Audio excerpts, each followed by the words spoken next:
Well, this is 1960s sort of stuff. The clever people will look at that coupling and will tell you exactly when Triang started making these. This piece of track is actually what was known as Super 4, but it's the right sort of track for this locomotive to sit on. And of course the next part of the job is to find a screwdriver. Do you sort of always have the problem that you put them somewhere safe and then you can never remember where you put them? I have probably a dozen boxes like this around the place, and it means that I can normally manage to find one set at least. So let's see what happens.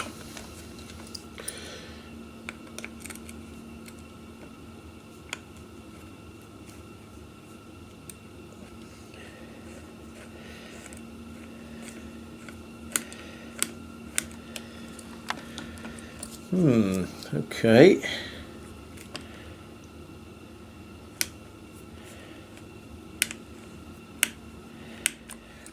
That doesn't feel like it's undoing.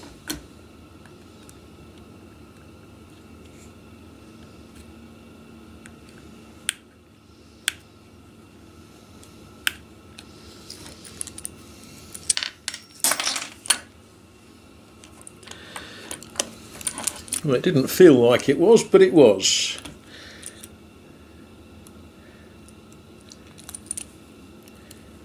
So that should come apart like that. And there we see the engine in all its naked glory. Well, there's actually very little to go wrong with these engines. It's a very basic little motor driving through a worm gear onto in effect a cog. What does happen to them is small children play with them. That should never be allowed. These are for grown-ups only, really, aren't they? And where some people grab hold of them a bit clumsily, sometimes they get the motion rods squished in.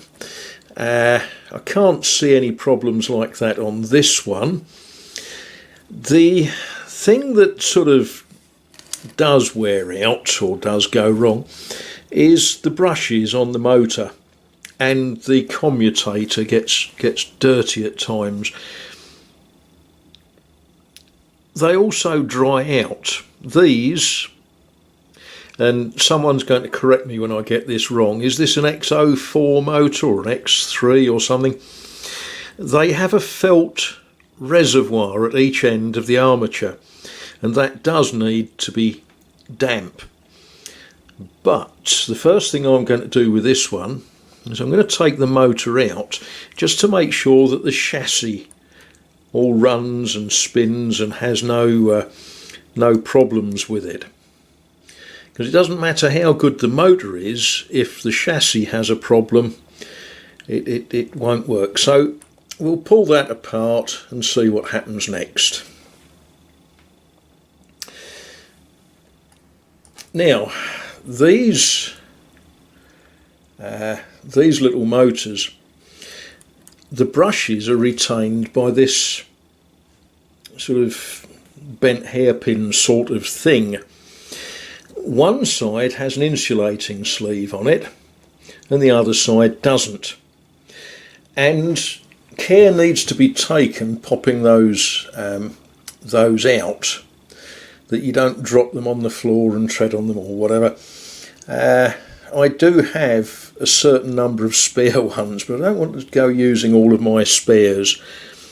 So we'll carefully pop that off and see what happens next.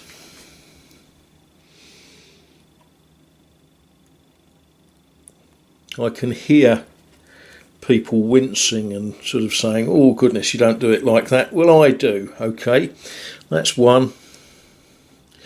Now this side has and it's been soldered and sort of stuck onto the insulation.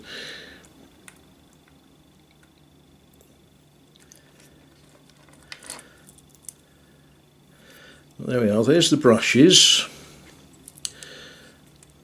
Now looking at that armature, that is pretty filthy. That's going to want a gentle clean.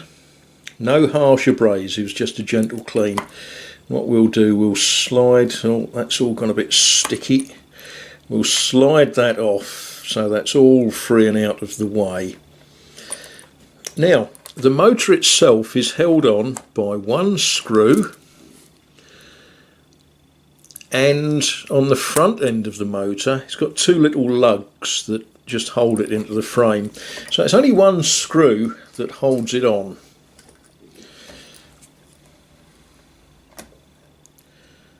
Now this is one of those comedy moments. Steel screwdriver, magnet.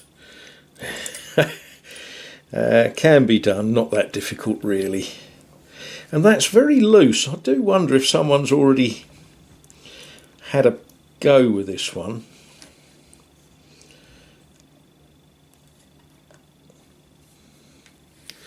There's the screw, and then the motor comes off like so.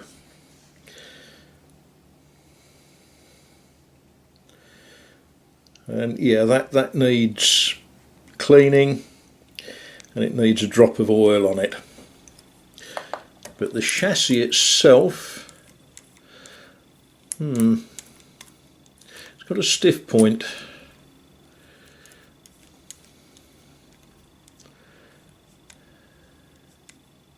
And I think we'll give that a little drip of oil and free it all up. Turns over okay. Right, okay. Time for another cup of tea.